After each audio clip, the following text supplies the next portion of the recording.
Le droit à la déconnexion est un droit fondamental maintenant dans nos vies hyper connectées, mais qu'en est-il réellement de son application? Quel est le cadre légal? On en parle tout de suite avec mon invité Jean-Marc Albiol, avocat associé au sein d'Ogletree Dickens. Jean-Marc, bonjour. Bonjour Arnaud. Alors on va parler effectivement d'un droit dont on parle de plus en plus, le droit à la déconnexion dans un moment où on est tous très connectés. Pour commencer, quel est le cadre légal de ce droit à déconnexion? Alors, bref historique, puisque le droit à la déconnexion va bientôt fêter ses 10 ans. L'historique, c'est la loi d'août 2016, c'est la loi El Khomri, la loi travail, qui a introduit une obligation pour les employeurs de négocier avec les organisations syndicales un droit à la déconnexion. Et ça a été codifié dans le Code du travail, c'est l'article L22 42 17 qui nous dit à chaque négociation sur la qualité de vie au travail et sur les conditions de travail, donc chaque négociation annuelle, j'introduis ce sujet du droit à la déconnexion. D'accord. Et concrètement, si on doit le définir, comment on l'entend, ce droit à la déconnexion? Qu'est-ce qu'il veut dire réellement? Alors, le principe est simple. Le principe, c'est de pouvoir effectivement, à un moment, mais ce qui est simple pour les salariés qui ne sont pas en travail à domicile, sur les horaires de travail, pouvoir être connecté et ensuite avoir finalement le droit de déconnecter de tous les outils numériques, tablettes, téléphones, ordinateurs, en dehors de ses horaires de travail. Donc voilà, pour un salarié qui a des horaires classiques de travail, le principe, on voit bien, il est extrêmement simple. Bien sûr. Il est un peu plus compliqué quand on travaille à domicile et quand on jongle entre ses obligations, vie personnelle, vie professionnelle, tout ça se mélange un peu et ça devient un peu compliqué. Et puis, il y a un autre exemple qui rend les choses un peu compliquées, c'est quand on travaille à l'international. Quand on travaille avec des employeurs internationaux, avec des décalages horaires, etc. Voilà, comment pratiquer le droit de déconnexion. Mais le principe, il est clair. Pendant mes horaires, je suis connecté, je réponds à mes emails. En dehors de mes horaires, j'ai le droit de ne pas répondre ou de différer l'envoi de mes emails. Bon, on vient de voir les droits et obligations du salarié. Côté employeur, quelles sont les obligations? Alors, soit effectivement j'arrive à négocier un accord avec mes organisations syndicales, tel que c'est prévu par la loi, soit je le négocie sous forme de charte, c'est-à-dire que c'est l'employeur qui va définir unilatéralement les modalités du droit à la déconnexion. D'accord. Et en ce qui concerne les modalités, il y en a plusieurs. Ça fait appel à la créativité juridique. En général, c'est de quel ordre? Alors, le plus commun, ce qu'on voit vraiment de manière commune dans les sociétés, c'est, vous savez, un bloc signature dans lequel j'indique que, passé les horaires de travail, je n'ai pas l'obligation de répondre à l'email ou finalement d'interférer avec celui qui envoie l'email. D'accord. Mais il y a d'autres solutions. Il peut y avoir des pop-up qui s'affichent lorsque j'envoie un email tardivement.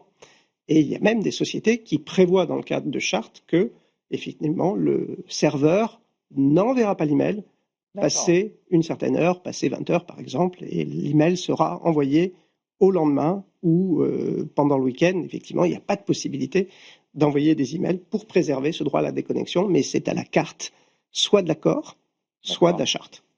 Alors, pour bien comprendre quels pourraient être les dangers d'un salarié qui serait hyper connecté, quels sont les risques? Alors, ils sont de deux ordres.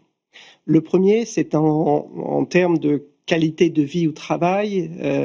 Il y a un phénomène qui se développe, on le constate tous en tant qu'avocat en droit social, c'est qu'il y a des burn-out, il y a des salariés qui craquent et qui ensuite, lorsque l'affaire, si le salarié s'en va, vient en contentieux, dit voyez, j'étais connecté en permanence, je devais travailler à minuit, je devais travailler le week-end, et qui produit les emails qui démontrent qu'effectivement il le faisait. Ça, c'est le premier risque, effectivement, l'atteinte à la qualité de vie au travail. Et le deuxième risque, il est aussi financier, c'est le paiement des heures supplémentaires qui sont aussi justifiées par la production d'éléments. Donc finalement, pour juguler les risques, ce droit à la déconnexion, c'est quelque chose qui n'est pas si mal que ça et qui permet de juguler, de limiter le temps de travail. Donc, il faut vraiment s'atteler à ce sujet parce que ça peut être une problématique, on l'a vu, sur la santé ou une problématique de coût, effectivement.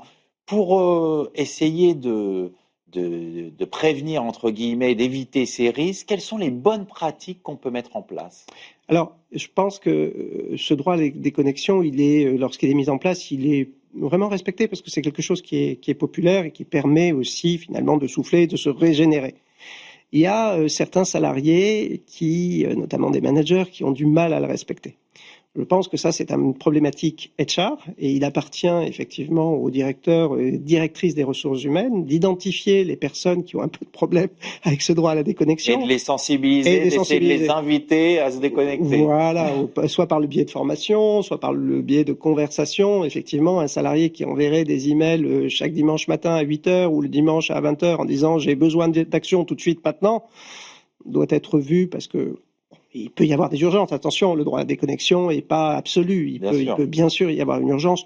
La plupart du temps, ça peut attendre le lundi matin. D'accord. Donc alerter, vraiment avoir une discussion avec ces salariés ou ces managers qui auraient l'habitude de se connecter le week-end, pendant les vacances. Voilà. Voilà, et qui aurait un volume trop important.